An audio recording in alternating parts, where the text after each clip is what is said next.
kind of kick off the show here. We're agreeing.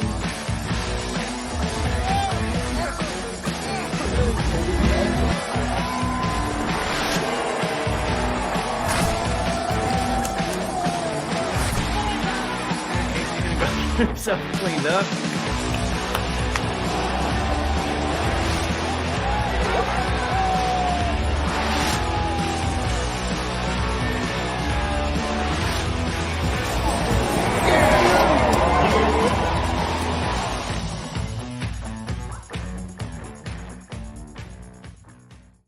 Back to the Mafia Cast. How you doing, Bill's Mafia? It's been a wild and crazy 48 hours.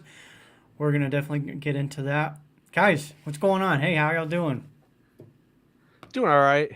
I got my black shirt on. Casey mentioned the black shirt earlier this week, or like yesterday or whatever. So I got my nameless black Bills jersey on.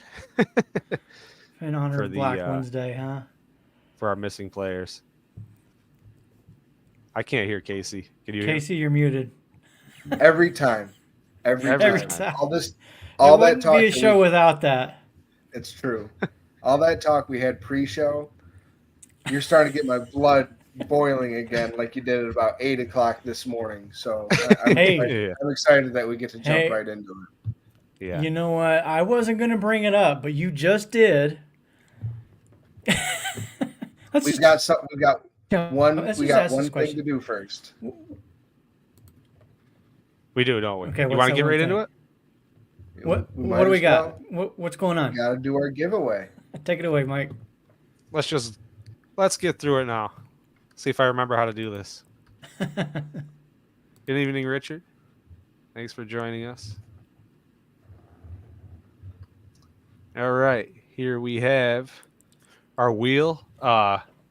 Thank you for everyone that entered this week with a second chance. The winner so graciously redonated the card back, and now we're going to pick a new winner for the 2018 rookie Josh Allen card. We got 40 entries this week, so it's awesome. A big step up. So, we're excited, and here we go. We're going to give her a spin. Good luck, everybody. Good luck.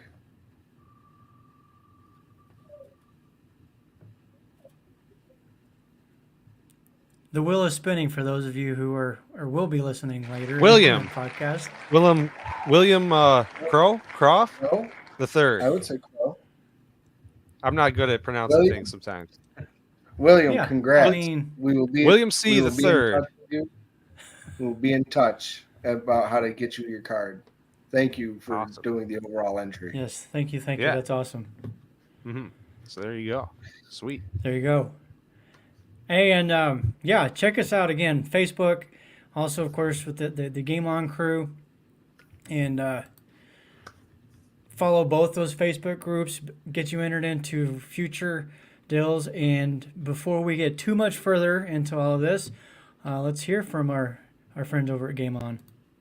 Hey, it's John from Game On Sports Memorabilia. Check out our huge selection of unopened wax boxes of Pokemon cards. You have to see our selection of over 2 million sports cards in stock, plus hard-to-find card supplies. And if you have anything to sell, bring it in. We can help you determine the true value before you sell it. We pay fair market value every day. It's Game On Sports Memorabilia, 2670 Dewey Avenue in Greece. Check out our podcast for news and information on the card and collectible universe. Also, check out our Facebook page. For more, call 481-2153. That's 481-2153. Fantastic stuff. Yeah, check them out. They've got some really cool stuff going on over there.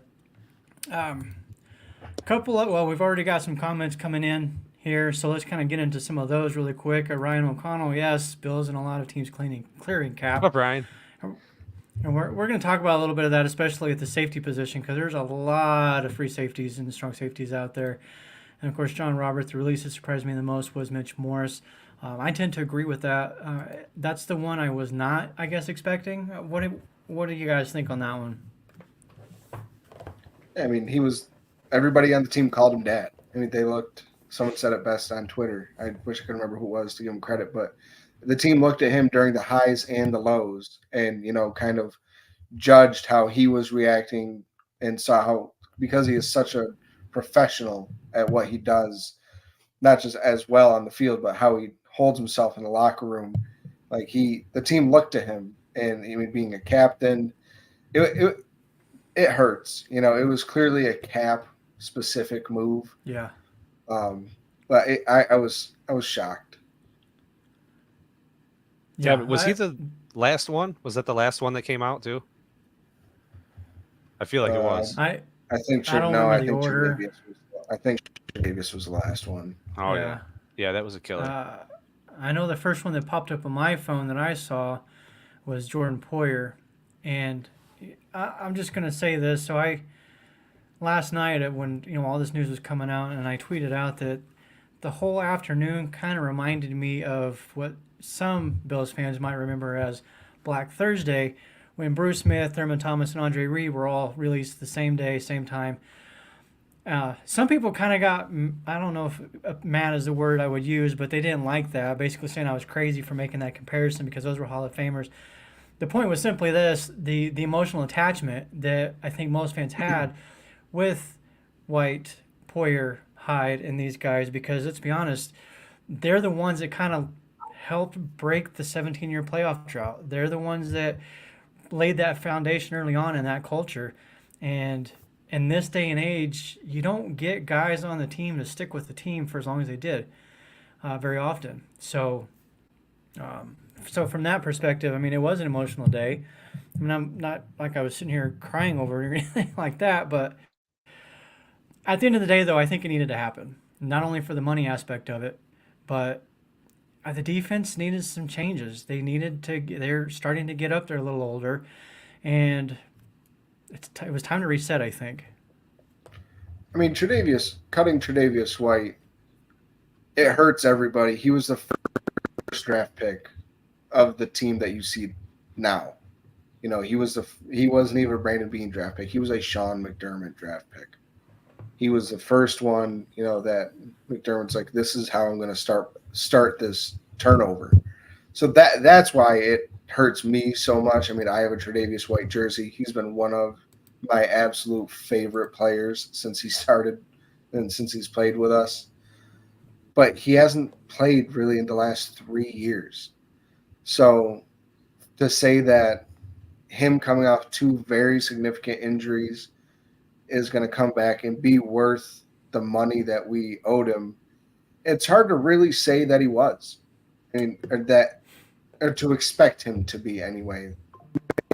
And only reason coming off of those injuries. I mean, he's had a little bit of down, like you can see him getting reacclimated last year when he was coming back. It was a little bit of a slow buildup, but he still played well. Like right before he got hurt, it was like, yeah, you started really seeing flashes of old Tre'Davious White.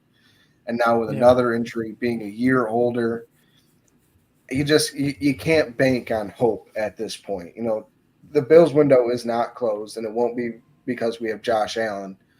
But you gotta, keep a little window wedges in there and help and give Josh a little bit of support, and that money could be spent better elsewhere at this point, kind of more widespread since we're so thin across the entire, 53 roster. Yeah.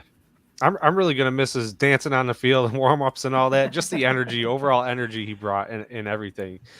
That really is a tough one, heartbreaker, seeing him go. Yeah, I think one of my favorite Tre'Davious White moments was I think it was the Patriots that they were playing, but some I think play calling sheets or something to do with the Patriots game plan or whatever had blown out on the field. Yeah, he's like running from the officials within his hand, like trying to look at it.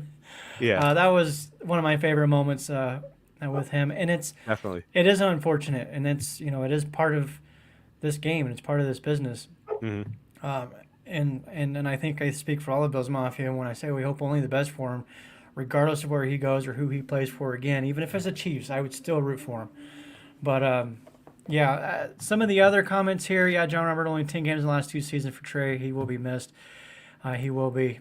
And David up here also says Josh Allen broke the culture, but wasn't for him, we wouldn't be in the playoffs.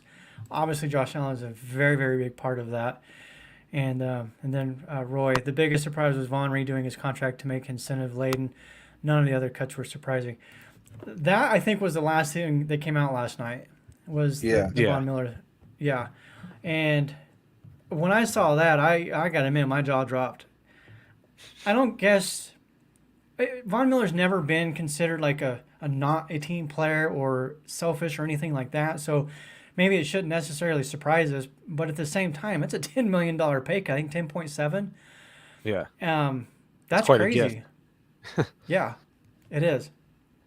But it goes But- to show, you wonder what his market really was, like on the open market. Because I mean, everybody's been speculating this, but it's one of the. I think that they were going to cut him with a post June 1st designation, and I think the Bills offered him this, and they're like, "Give us money back. We will give you the opportunity to make Mhm. more money and to Right. make just about all of it back." But another team wasn't going to be willing to do that. It'd be something like a $6 million deal, maybe up to something like that, like up to 6 with incentives. But like I think it was just one of those. I think he believes, hey, this team is still pretty damn good, and I still want to be a part of it.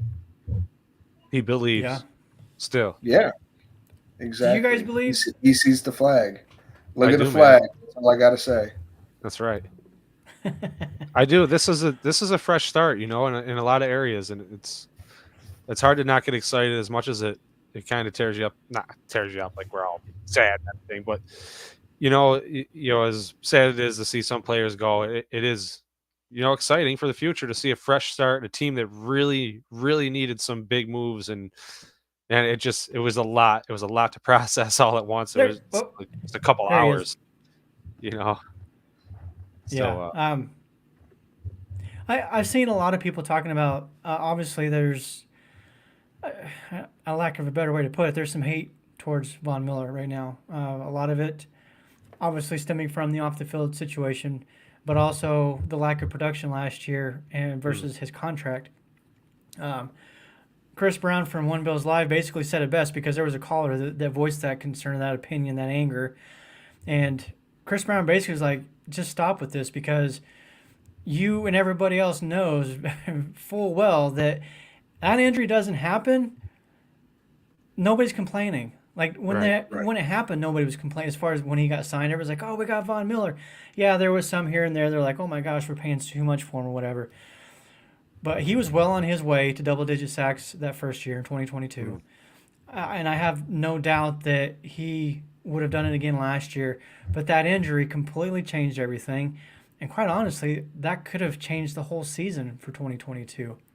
But it saved us a bunch of cash. That's kind of crazy how that works out. But at what cost? What cost? Yeah. Yeah.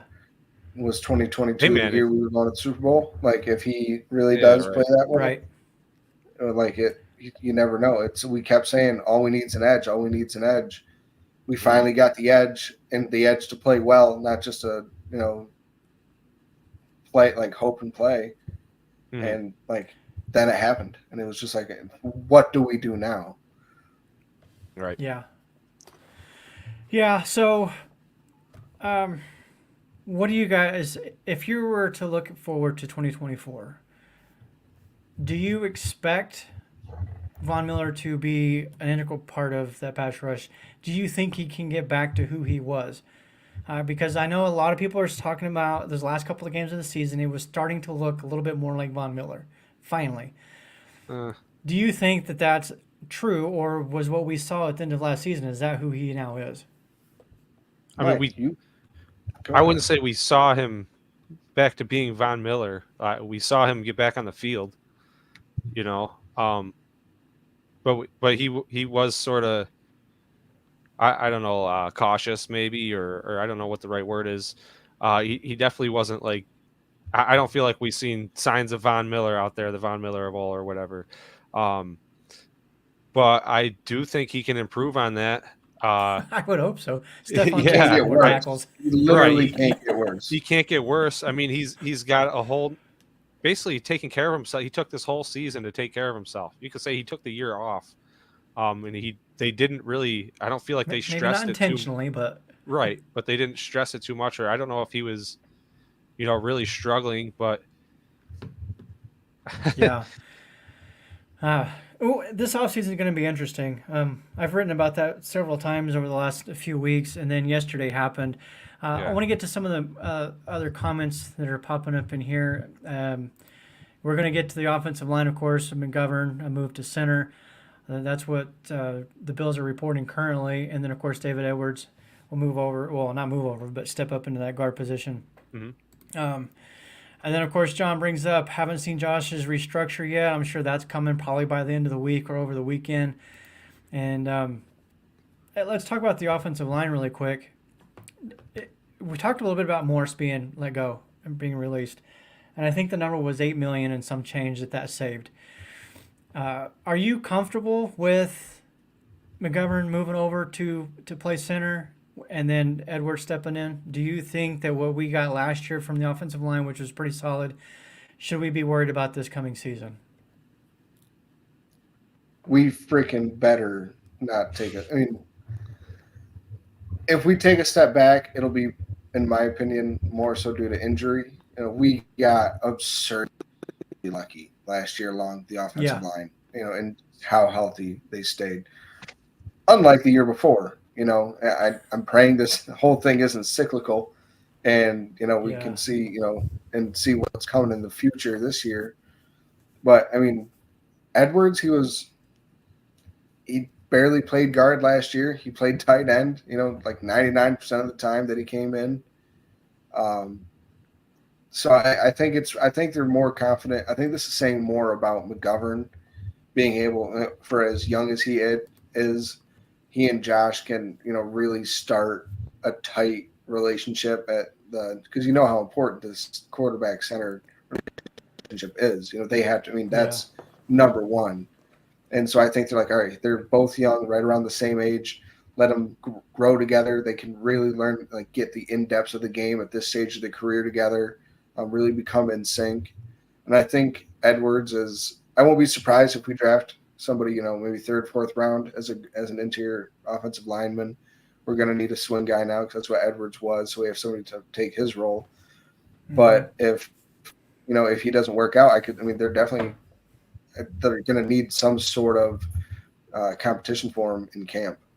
So I'm hopeful that this is going to be as good as last year, but I won't be surprised if it's not, because Morris was so good. Yeah. I'm confident, I guess, in McGovern, only because at this point we don't have a choice, right? We don't really know. We do know at least that he's played the position. He played it at Dallas. He's played it in college. It's not a foreign thing to him. I'm going to answer that question here in a minute. And then with Edwards, I was really impressed with Edwards last year, stepping in when he was needed and played extremely well. I am confident in that position. Last week I did a mock draft, included three trades in it, so I don't think that's too far-fetched when it comes to Brandon Beane. But I did have the Bills taking both a center and a guard in that draft. And this was actually before all of this happened, just because I feel like, one, the offensive line is a position that you should just draft every year anyways, at least one. Because, like you said, Casey, we got really lucky with the injuries on that offensive line last year, and that's probably not going to happen again. So you need to have some good, solid depth there. That's the area that I am concerned with currently as it stands right now. I'm sure there will be some changes and additions coming out this summer. This is a football podcast, but we've got somebody in here who wants to know who's going to win between Jake Paul and Mike Tyson. I just saw this today pop up. I believe it's a Netflix thing. Little shout out for them, I suppose. It's the day after my birthday. But all right, let's throw it out there. Casey, who's going to win?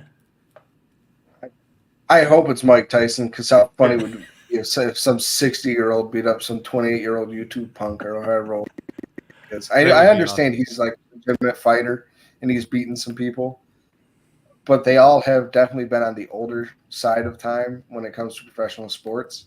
And he is like in the absolute prime of his life right now. And no, that's not a plug for his dumb drink. So I hope it's Tyson. Yeah. Are we all for Tyson here?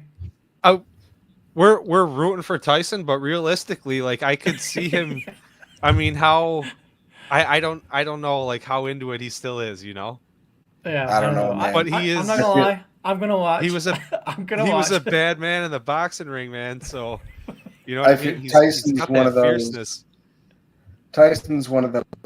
He's like got the eye for it, and like once he's like, all right, let's fight. He's gonna be like, I'm gonna kill you. Like Yeah. I don't Oh, care. yeah. Like I'm like one of us is gonna die in this ring. Me because of old age and a heart attack, or you because Yeah. of my fists. Yeah. I think Yeah. that's how he's gonna approach it, and he is just gonna go hard as he 100%. can with that. So what do you think if it's like it's like this hyped up entertainment event more than like a legit boxing match? It feels like. So I forget what you the know, last one was, Oh, but you like mean Pacquiao and Floyd Mayweather? How yeah, much of a snooze fest that was? that's what I'm saying. So are we gonna see? Is it gonna be more laid back like that, and then maybe just Tyson comes in for the kill shot? But I want to say like I, I don't think we're gonna see somebody get knocked the heck out. But if I someone does get knocked out, that might be the way it happens. I Yeah. think Tyson's going to go for the kill shot. I don't think he knows anything other than two.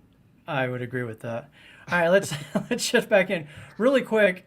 We have over 500 people currently watching Oh my the God. live feeds here. That's on YouTube, Facebook, and we're also on Instagram. To all of you that are watching right now, thank you. We really, really appreciate that. John Robert here in the chat has been super conversationally, if that's a word. I just made it a word, so we're going to roll with it. He wants to know, do you think they will restructure Diggs? I have my opinions on this. Case or Mike, we'll start with you on this one. What do you think? They could probably make a couple bucks there. I mean it seems like a touchy situation, but I don't think it's as volatile as everyone makes it out to be. So we might, if we need a couple dollars there, he might be really willing to work with us. I mean, you could say the production was down, but I don't know if that's entirely his fault or whatever. When you think of Von Miller, obviously the production was down there, and that's the reason for the pay cut. But yeah, I could see a couple $1 million there maybe if we really needed it. Who knows? Yeah, if they Fuck restructured, around. I'm not sure what the number would be, but what do you got, Casey? At least We're in agreement for the first time tonight. Because I already know what your answer is. We just restructured him last year, which is what caused us to be in such purgatory with him this year and also next year. Yeah. And all that does doing it again this year is A, possibly piss him off, and B, just make this a 2025 issue instead of a 2023 issue when he's even older and not as good as he is right now. So I think that this is a year where Brandon Beane is just he's just got to eat it. Anything that he's this is the eat it year. Like somebody already mentioned, I was thinking about it earlier or last night when they started doing all the cuts. I wonder how this affects 2024-25 next year. We're already at $40 million underneath the cap, the projected cap next year, and that's with Diggs's contract as is. So I don't think they want to mess with that, and I don't think they should mess with that. Agreed. We talked about this a little bit a couple weeks ago, as far as restructures and everything. And I've also written about it. I kind of laid it out. Like what they're doing right now is what I wanted them to do. Fix everything as much as you can now without a bunch of restructures, because I think part of the contract restructures a lot of people may not understand or quite get. It's not a renegotiation of the monies. The team still owes that money to the player, and they are still on the hook for paying it, and they still have to. It's just when you restructure, you're pushing that money down the road, making it even harder in the future years to cut ties if you so desire to do so, which, like we said with Stephon Diggs, I don't think his production last year had anything to do with physical limitations or his age. I don't think he's there yet, but he will be. It's coming. So the team, by not restructuring him now, sets the team up better down the road in a season 2 or 3 or whatever. When that moment does come and he starts to decline due to age, that it's a lot easier to part ways with him. Go ahead. Continue. Sorry. I was just saying, as far as the only other restructure I see personally coming is probably Deion Dawkins and Josh Allen. they can extend Taryn. You can add him onto that list, and it would help. If they do want to time. do extension, yeah. Yeah, they could do some extensions. Just to make it clear for everybody, they did renegotiate Von Miller this year. Yes. He literally took $10 million off. Yes, and that's the difference between a restructure and a renegotiation. That's where the wording and all of this truly is very important. Mm-hmm. You almost have to be a freaking lawyer. You do. Seriously. I mean, but it's because when Von Miller signed, it was 6 years, $116 million. And everybody was like, oh my God, he's 31 years old. Do you think he's going to be playing at 37? No. And Brandon Beane didn't either. But it was really a 3-year, $54 million deal. And the last 3 years were void years where it didn't, there was, barely any dead cap at all to get rid of him. So no matter what, in my heart, I knew he was going to be on the team this year. Still shocked he took this renegotiation. I think the team was like, hey, this is what it is. Either take it or don't. And if not, then you're gone, no matter what. And he's betting on himself, to play better than he did last year and to hit a couple of those incentive bonuses. But I just wanted to point that out there for everybody that they're really got to be careful on the wording on the tweets everybody's putting out, because one person says it's renegotiation and it's the opposite. It really can throw off everybody's thought process on how everything else is going. It revolves around the numbers. Exactly. All right, very good. There's some other. We talked a little bit about depth of the offensive line. Yeah, there are a couple of people here. Alec Anderson, who I know the team is pretty big on, and he played well in the preseason when he had his opportunity. And then the team, they do like Richard Garage as well. Kevin Jarvis, I have to admit, I'm not familiar with that one. But, yes, those guys can provide depth, but to me, I'm still hoping they bring in some additional bodies, whether it's free agency or the draft or even both.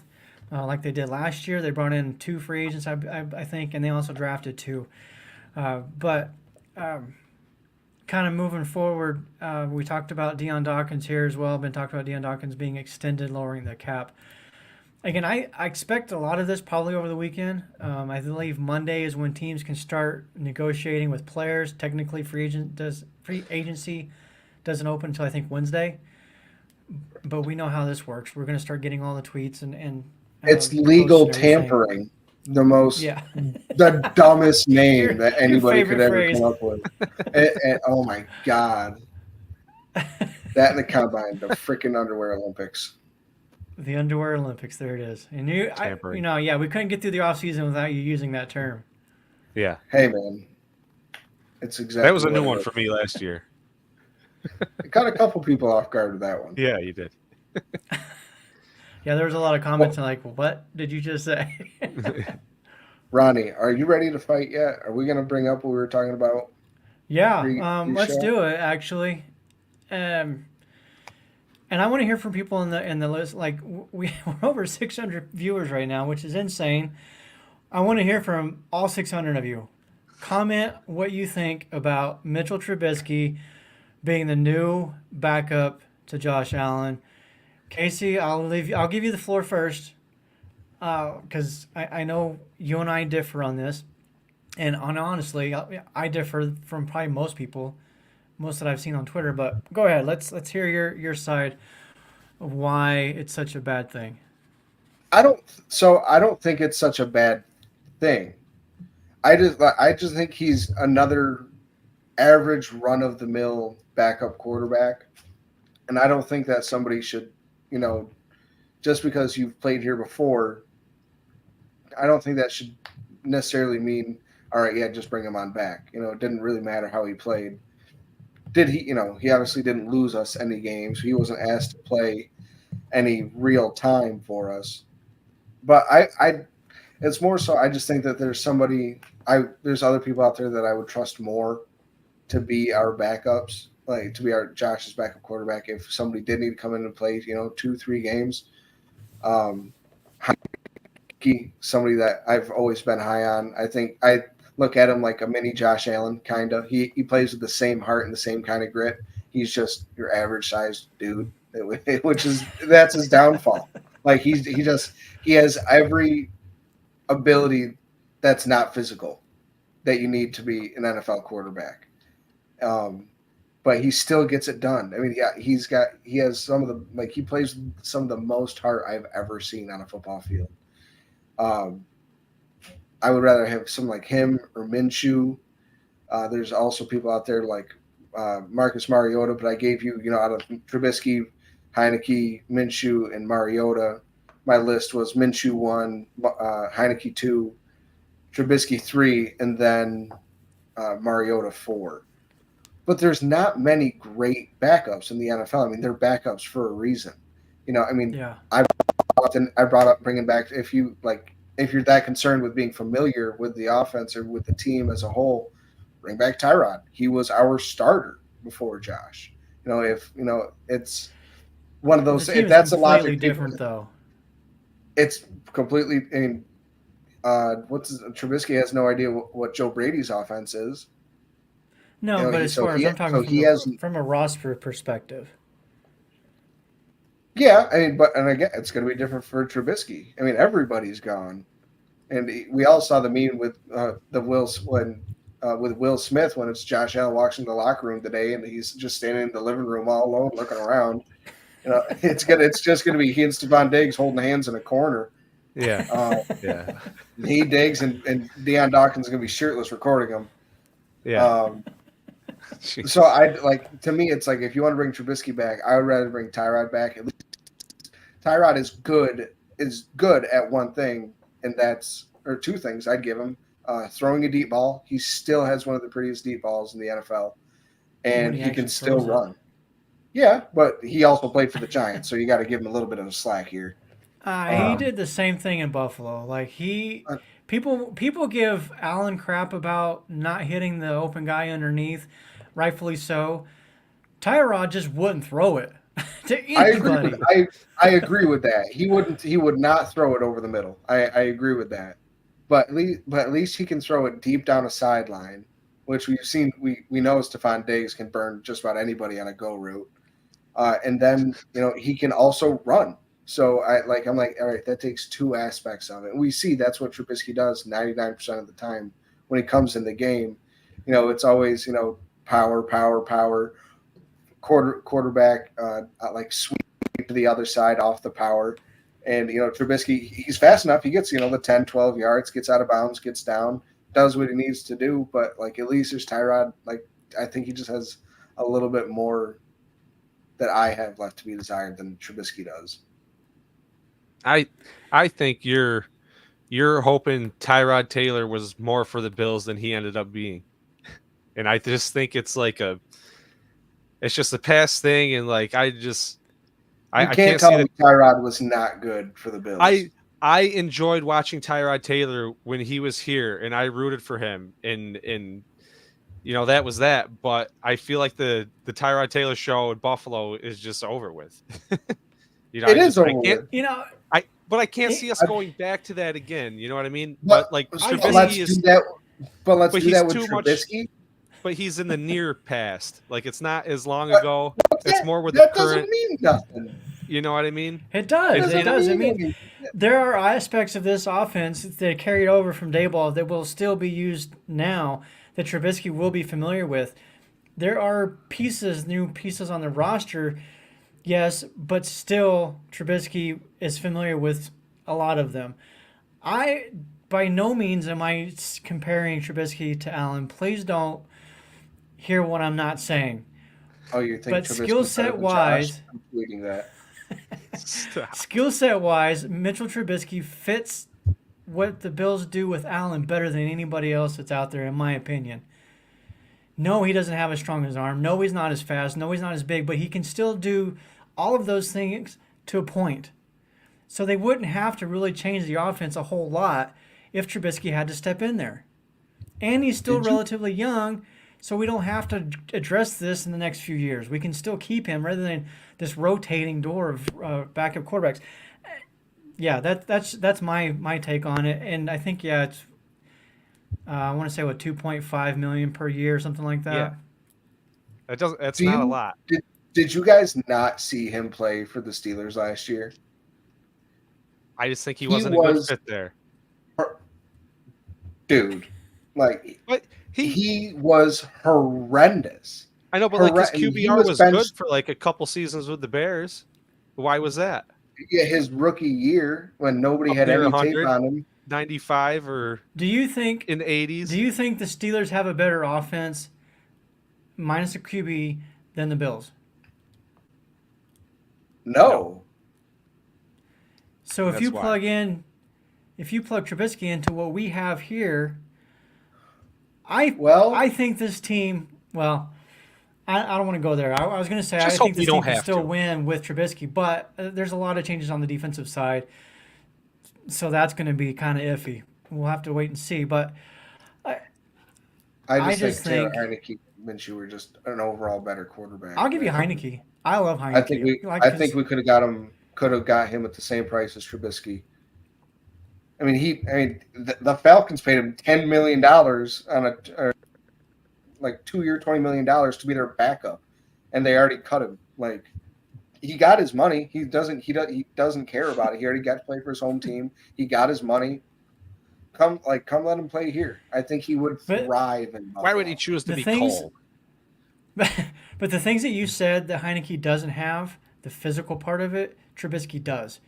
And we know that McDermott But he and can't do Bean, them. they look for guys with those traits more so than anything. And that's how they draft. They bring in guys that fit, what they do here. I don't know if you guys watched today. They actually had a press conference with Trubisky. And I have to say, it was kind of cool because he talked about his son was born in Buffalo. So it's really cool for him to come back to Buffalo where it all started for his son. So that's super cool. And it kind of gave me the vibes of he's going to be here forever. Even when he retires, I felt like the way he was talking about the community and the city and everything, he wants to be here. And he could become one of those long-term, I live in Buffalo, past my retirement. But I think you could do a lot worse, for sure, right? Yeah. I think Among you can who's do out worse, there but and I also- We had I worse also last think- year. I also think you can do better. I don't know if Kyle Allen is worse than Mitchell Trubisky. And from what I've seen the last couple of years from Trubisky, If I strictly compare the preseasons when Trubisky was here with what Allen did last year, Kyle Allen, Trubisky was way better. Kyle Allen looked like garbage in those preseason games. Like he was This is not also- good. preseason. Well, I know, but that's really all we have I to know- compare with Allen.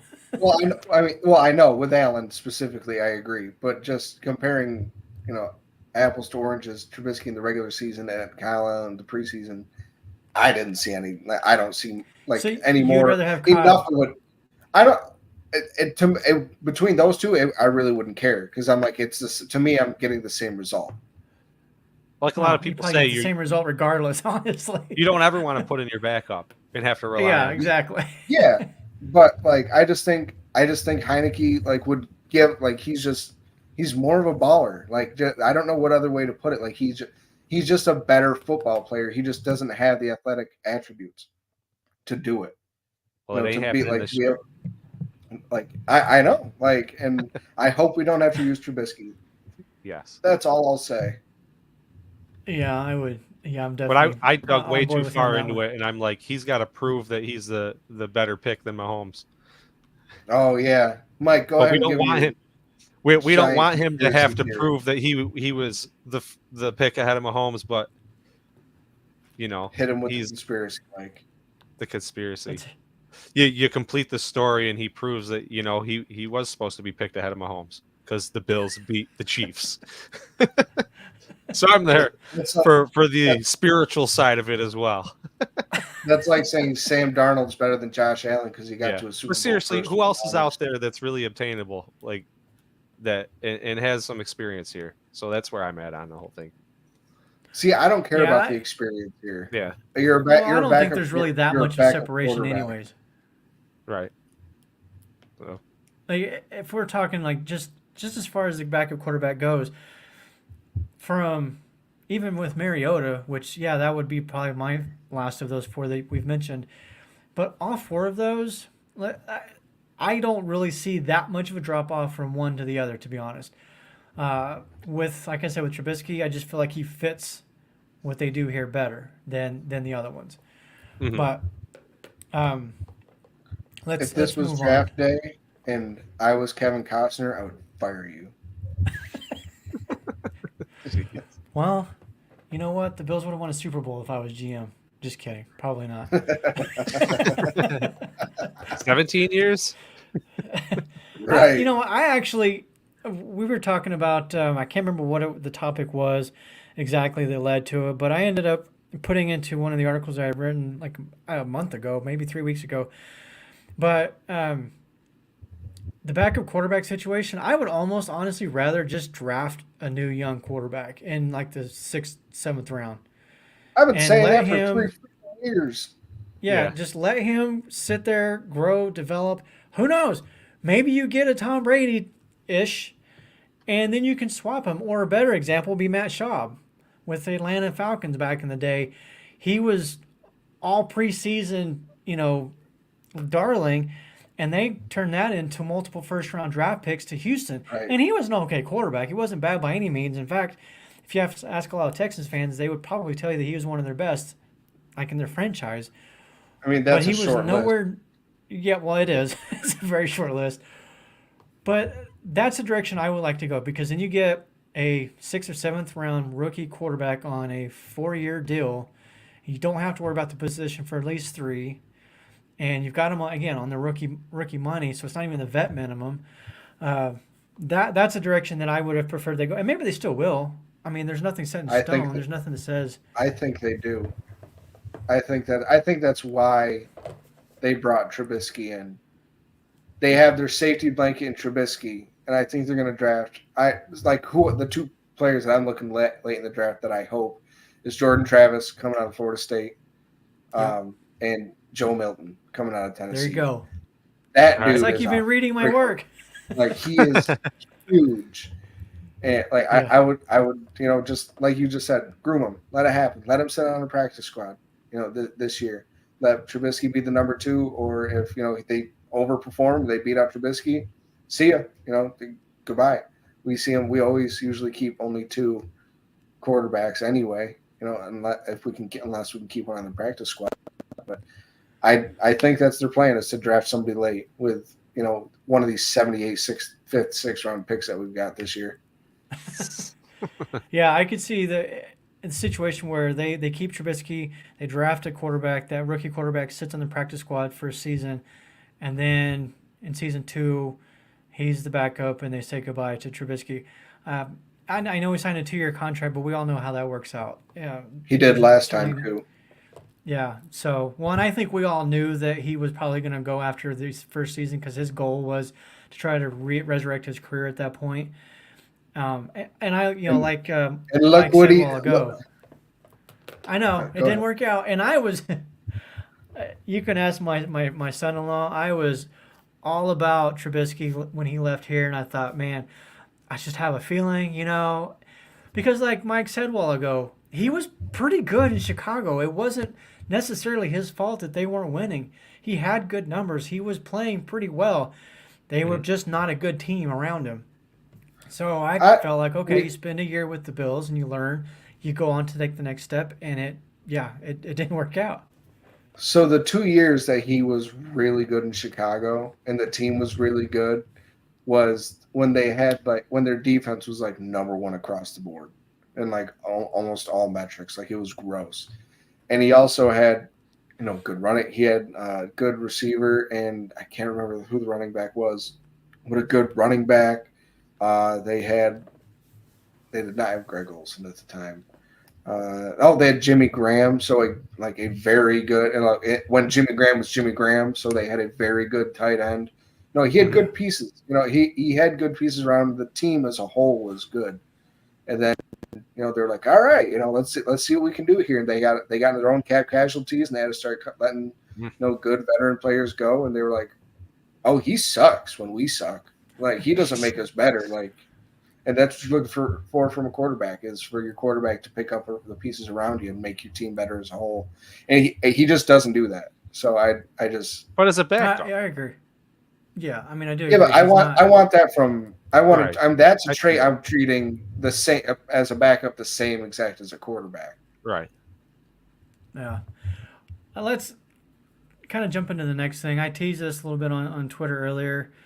And I do want to kind of get into a little bit more later next week. We've got free agency opening up, so we're kind of going to leave the window open as far as what we're going to discuss next week, because, like I said, I know there's going to be a lot of news. But I was kind of looking through, doing some reading and researching on some of the Bills' past drafts, and I came across something that I thought was kind of interesting. So, 1998, the Bills traded for everybody's favorite quarterback, fan favorite, Rob Johnson. I know everybody loved Rob Johnson. At one point. Yeah, at one point, and I'll be the first to admit. So this was 97, so I was 21 years old, or 22, so because they traded for him in 98. I was 22. I thought I knew everything there was to know about football. I didn't know anything though, but they traded for him and gave up a first and a fourth round pick in the 98 draft. The Jaguars used that ninth pick to pick up Fred Taylor, who was a pretty good running back. He wasn't bad. Yeah, but that class of quarterbacks, I can't remember all the names, and there's a reason for that. It wasn't good. The only one in that draft, can you guys name him? He was the first Peyton pick. Manning. There you go. Peyton Manning. Because that was the Ryan Leaf draft. Yep, that was the Ryan Leaf draft. So I look back at that and I'm thinking, okay, what if the Bills would have used that ninth pick and packaged it up with some others and moved up and maybe been the team to get him? I love these what ifs. It's a lot of fun for me to talk about. But that trade, number one, it cost the team some picks, right? Some draft capital. Things didn't work out. So what did they do? He stayed with the team for a few years. Didn't work out. They went and they traded for Drew Bledsoe. And again, gave up another first round pick, which was the 13th pick in the draft that year. A little bit better class. You guys remember who the number one pick was in that one? What was the year? 99? 2003. Oh. 2003. If you gave me long enough, I would know it. I don't know if everyone wants to sit in silence and listen to it. So the number one pick in that draft was Carson Palmer. I wouldn't have guessed that. Yeah. Carson Palmer. Buffalo would have had, if they didn't make that trade, would have had the 13th pick and somewhere in the early 20s, because that's the one that they used to get Willis McGahee. So you kind of have to wonder, again, have they taken those two first-round picks and packaged them together and moved up and gotten Carson Palmer? The Bills, from 1998, when they acquired Rob Johnson, through 2004, so you're talking about 6-7 seasons, they drafted one quarterback because of Rob Johnson and Drew Bledsoe. They thought, oh, we got our guy. We traded for these guys. We don't need to draft a quarterback. Obviously, that was a mistake. To me, the trades the draft picks that they gave up, and the fact that they thought they had their guy, so they never drafted a quarterback until they picked up J.P. Lossman in 2004. That to me just kind of set everything off. It put them in a hole right off the bat. Yeah, they lost the draft capital, just kind of like the Sammy Watkins situation. Yeah. They gave up 2 first-round picks for him. Again, that set the team back. So the Bills haven't had good luck with trading away first-round picks. Well, I think the story here is, number one, don't trade away first-round picks, and number two, don't trade for journeyman quarterbacks or whatever. You've got to draft the right guy, and you keep doing it every single year until you get it right. Like when it blows my mind, to be honest, that they didn't draft a quarterback when they got Johnson. I mean, you can fast forward to today. The rule of thumb is still don't trade for a quarterback. Yeah. Look at the purgatory that my friend Stu's Broncos are in now because of the Russell Wilson trade. Look at just how well the Aaron Rodgers trade has played out for the Jets, and look at everything that they gave up for him. You know, like they got 4 plays. Woo! like big whoop. Like Yeah, that's yeah. and now what? And now they're hoping that this 42, 43-year-old quarterback is going to be able to come off an Achilles and play at the same MVP level that they traded for. That's a long shot. I mean, that's just like us hoping It is. Tre'Davious White comes off an ACL and Achilles on just about back-to-back years and plays at the same All-Pro level he was at. And he's 13 years younger, or however old he is, like how much younger he is. The only trade, yeah, you're right. Don't trade for quarterbacks. the only one I can think of off the top of my head that did kind of work out, but he was still young, and I think they traded for him was Drew Brees because they drafted Phillip Rivers. They did In that whole Eli Manning, Phillip Rivers situation, and then they traded Brees, but he was still in his early 20s when they did that. So it's even that's a little bit different. But let's go back to 2002. There's a quarterback in that 2002 draft class that Buffalo had an opportunity to pick, but again, because they had Rob Johnson and believed that he was the guy, they didn't pull the trigger on it. Who's that guy? Who's the quarterback? Would have completely changed the history for the Bills. Completely. I just mentioned his name too. Oh my God! See, it shows how much we were listening. I was typing. I got an excuse. Drew Brees. Drew Brees was his second pick. Buffalo picked, I think, 9 spots ahead of where the Chargers ended up taking Drew Brees. Could you imagine Brees with Eric Moulds and Peerless Price? Oh my gosh. Yeah. And then throw in Lee Evans on that. Oh Yeah. my God. You ain't kidding, Yeah. man. Yeah, So- but like that's just like, well, what if what if in that 2003 draft or whatever it was, what if we drafted either Big Ben or Eli or Phillip Rivers? You know, I mean, there was a big three, and I know there's more quarterbacks that came out of that draft that I'm losing off the top of my head. You know, we had opportunities to get a plethora of guys, but that's the crapshoot of the draft is you don't know. It's a lot. They're playing the literal lottery. You know, you're just hoping that this guy can keep it together and put it all together and like just keep doing what he's doing in college, or at least not do what he's doing in college. Like, because that Josh Allen isn't an example of that. If they can really bring out the best of their abilities, if you get the best coaches around them. Which brings me to my next question. Going back to Rob Johnson, because the talent was there, the skill, the ability was there. I think we saw that from time to time, and even in the Music City Miracle game, he played well enough for the Bills to win that game against the eventual AFC Championship team. So I know a lot of people want to dog on him and everything, and yeah, I agree, Casey. You're pointing to your head for those that can't see, but it's true. A lot of it was upstairs, they said, which kind of got me to thinking again. What if somebody like Rob Johnson has a different staff? For example, if we swap Josh Allen and Josh Rosen in that 2018 draft, what happens? You The think Bills Josh are Rosen's still in the probably a little playoffs, better though. off now than he is? I don't think so. I don't think so. I mean, and so I don't want to bag on him too much. I was not a fan of Josh Rosen coming out in that draft class. The two players that I wanted were, if we were going to draft early in the first round, was Josh Allen number one. He was the one that I wanted because I was betting he's what you look for in a quarterback: the size, like ability, arm strength, ability, athleticism. He can still run. He can shed linebackers like they're flies.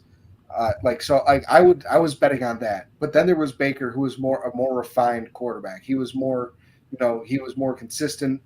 He just knew he was a better player at the time. And he does have a competitive edge to him that I do like. Exactly. Baker plays with heart. He plays with a lot of heart.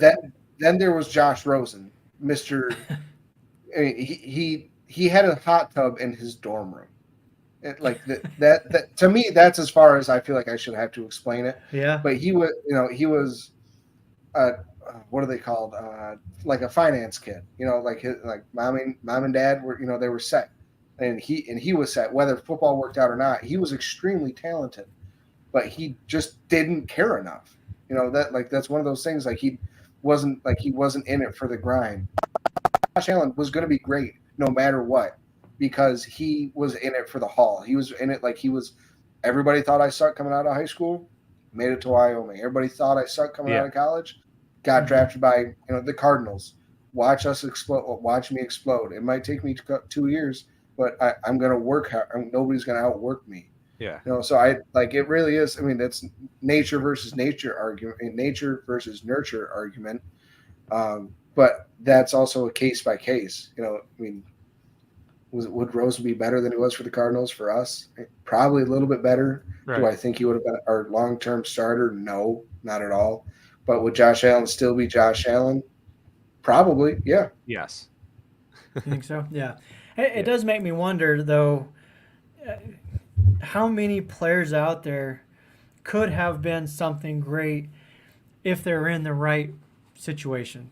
I see even with the kids today, when we go out to our kids' games, the grandkids, the our kids, whatever, and you hear the stories from some of the other parents about how their child, whether he was 10, 12, 16, whatever age, there's stories about them and their coach, and they hated playing for them, and they just never played again because of it. So it kind of, again, got me to thinking about how many players, how much talent has possibly been wasted out there because of the wrong situation or the wrong coach. For sure. I feel like I could speak on that.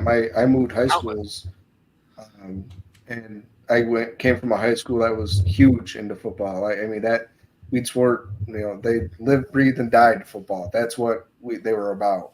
I moved to a school where football was secondary. We actually had to merge with another school in order to play football, to be on just be on a football team. Mm-hmm. And I saw, it was a smaller town, but I saw, you saw the small town politics. Oh, he knows his dad, but he's not, as an outsider, I was like, he knows his dad. He's starting, but I can see other players that are behind him at that position that are way better, and but he's in because of the coach and family connection. And I saw it a lot. But the town that I came from, they didn't care if you were a senior or a freshman. Whoever was the best 11 were going on that field, period, point blank, no matter what. So it is one of those things to where, you see coaches play players out of positions. You shouldn't be running. You run a 5 flat. That's the third fastest on the team. And you're short. Oh, we're just going to make you a running back. Make them a fullback, make them a linebacker, make them a safety. They don't just because people have a certain look to them or a certain just style about them doesn't mean that's where they specifically should play. Mm-hmm. You saying that reminds me of one of the receivers that's in the draft, and I'm not going to say the name because I can't for sure 100% remember which one it is. I'm going to do research on that because his story is kind of what you were just saying. In high school, He wanted to be a receiver. That's where he played. But then the school was like, no, we want you to be a quarterback because you can run. I want to say it was Mitchell. I can't pronounce the first name, but Adonai Mitchell. Adonai Mitchell. Yeah, something like that. I think that's the one. I'll look into it more, and we'll get into the draft a whole lot more probably after next week, once free agency starts to kind of slow down. But yeah, same kind of thing. They forced him to play quarterback. He ran for thousands of yards as a QB. So even as a receiver, it took him a few years to finally start to really get good at it. And even now, there's room for growth. And you love to hear those kind of stories. And for that reason alone, I would love to have him on the Bills because those are the kind of people you want. The Josh Allens, you don't think I'm good? Watch this. I'm going to prove you wrong, and I'm going to do everything I can within my own power to make sure that happens. Oh, we all heard all the stories about Allen in the offseason, how he went back to California and spent some time with Jesse Palmer and, refining his skill every single summer. And I think even now he still does it after the golf. We all know about his golfing. Priorities. I'll give him that. I got no problem with it. You bust your ass all season long for the Bills Mafia and trying to get those wins in the NFL and trying to get the Lombardi here. You want to go play some golf after the season's over? I got no problem with it. Go have fun and relax. Especially when Tiger Woods invites you. Yeah, I go know. do that, bro. More Like, power yeah. to you. I'd give my left foot for that opportunity. I feel like you're about to say something else. Oh, man. That too. So I do want to really quick throw this one up here from Justin. He mentioned Stafford and Brady. Yes, 2 more quarterbacks that Buffalo could have had in those early 2000s had they actually drafted some QBs in that 7-year span there. It's unreal how that whole thing transpired and what led to it. Anyways, we could probably spend a whole show talking about the draft or the drought and some of the players and things like that. What And ifs in that? Yeah. The offseason's about to, once the free agency and draft are done, then things start to really kind of slow down until we get July. We got a lot of time to talk about all that stuff and the what ifs. We are over 800 viewers right now. That is absolutely fantastic and amazing. I love it. Love it. Thank you, all of you who are listening and watching right now. We appreciate it. We do hope to see you next week. Again, for our sponsors over at Game On, check them out. I'm going to let Mike tell you where to find them and where their store's at because I want to see if you get it right this time. Yeah. Well, I've taught myself a little trick, a way around it. My speaking fumble, or whatever you want to call it.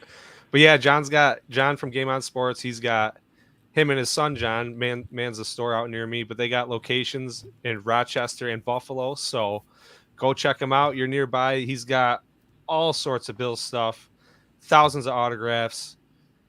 Too many cards to count. It's just great gift ideas. It's on top of sport. Yeah, there's some other stuff, some cool gaming stuff, and you just never know. It's a really, really cool place. Either place you stop at, you're gonna be surprised when you walk in and see how much cool stuff he has: helmets, jerseys, cards, photographs. And it's not just like, Bill stuff countless. too. Like I don't. We've been there a few times, and it's like you could just keep on looking. You could stand there forever and hang out. And he's got events going on, trade days and stuff. I could go on forever about the stuff going on at Game On Sports. But yeah, Rochester, Buffalo locations, check them out. Like I said, great gift ideas, anything great for any Bills collection or anything else like that.